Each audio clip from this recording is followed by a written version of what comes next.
Hello, and welcome to today's lesson. We'll be reviewing some topics to prepare us for working with continuous distributions. Let's begin. First thing to remind ourselves about when working with quantitative data is the difference between discrete and continuous. With discrete data, there is a countable number of outcomes, so the sides of a die, 1 through 6, are all the outcomes. Continuous, we can have more of a range or interval of outcomes where we can really pick as many decimals as we need to separate differences between outcomes. So discrete usually don't have decimals. Continuous can have as many decimals as you like.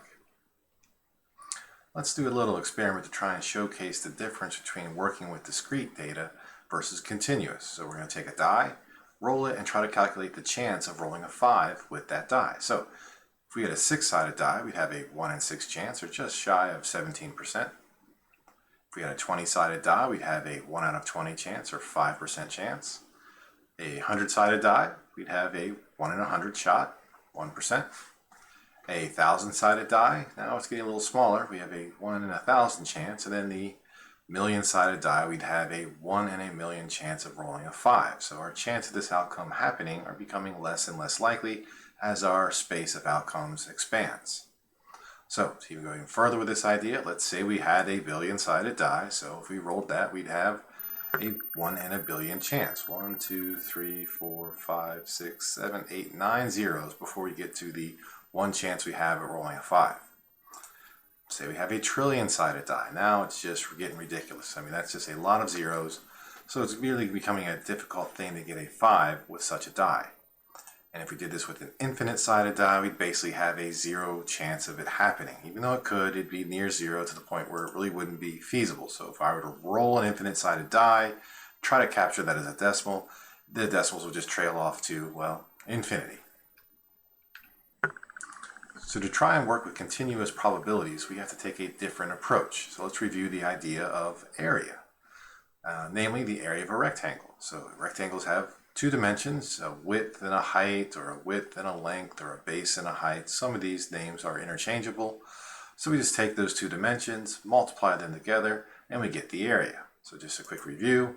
Say I have a rectangle with a width of 7 and a height of 4. Multiplying those 2 together, we see the area encapsulated by that rectangle would be 28. Some other things to keep in mind.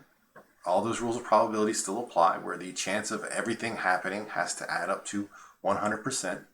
So if we have a die, any of those 6 chances are going to happen 100% of the time.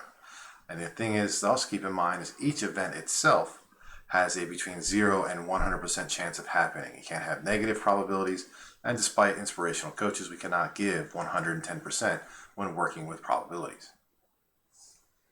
Now these probabilities will still show up in the same fashions we're used to. We have equations or formulas to calculate probabilities. They can show up in histograms or graphical representations, or we could also still have tabular data, where it just shows us a table where it lists all the outcomes and then their respective probabilities of occurrence. We've already worked with such a probability distribution known as the binomial probability distribution, or sometimes called the Bernoulli probability distribution, where we could use this formula given certain conditions were applied or satisfied, and we'll see that again with continuous. So recall with a binomial, we had to have a set number of trials. Each trial had 2 outcomes, a success or failure, and the independence of each trial did not influence the next one, and each trial had equal chance of success and failures. And to assist us with this calculation, we had the calculator do 2 types of calculations for us. It could do a binomial PDF, which calculated a particular outcome, a set number of outcome successes. Or if we wanted a range or interval, we could use the CDF, which was a cumulative distribution function, which would add up chances of certain outcomes going together.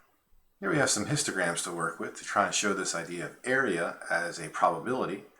So we have the discrete data, which again, the bars are centered over each outcome, versus a continuous histogram where we have bins, where we group outcomes together into intervals or ranges. And so here we have the question, what is the area of this rectangle in the histogram?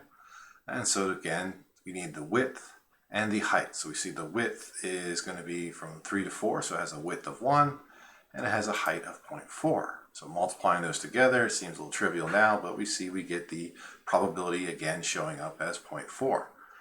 So overall, there's a 40% chance that our rate of return will be between 3 and 4% for this investment. So recall some distributions. We have the uniform distribution, we have the bell-shaped distribution, we have skewed distributions, and remind yourselves which side is skewed.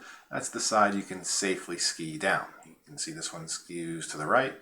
Here we have one that skews to the left because you don't want to ski off the cliff. All right, so coming up, we're going to work with a simple one, the continuous uniform probability distribution. Thanks for watching. See you at the next lesson.